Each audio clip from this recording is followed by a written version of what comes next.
Hi hello welcome to our channel Shilparaj blogs. ఈరోజు వచ్చేసి second half Navratri అనమాట.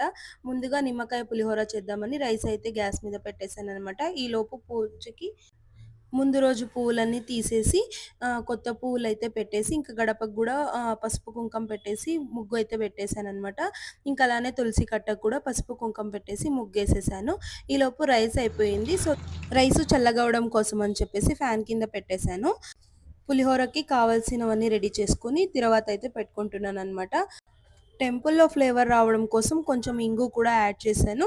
ఇంకా అలానే నిమ్మకాయ రసం కూడా యాడ్ చేసేసి రెడీ అయిపోయిన గొజ్జుని రైస్‌లో అయితే కలిపేసి ఇంకా పులిహోరని ప్రసాదంగా అమ్మవారికి నైవేద్యంగా సమర్పించేసి ఇంకా పూజ అయితే చేస్తున్నాననమాట.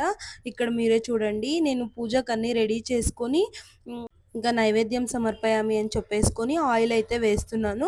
ఇంక అప్పుడే నాకు అమ్మవారు ప్రసాదం కింద పువ్వునైతే ఇచ్చారనమాట.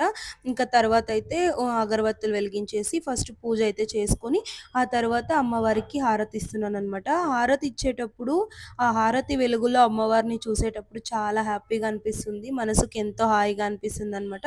ఈ వీడియో నచ్చితే లైక్ చేసి సబ్స్క్రైబ్ చేసుకొని అయితే చూడండి. Thanks for watching.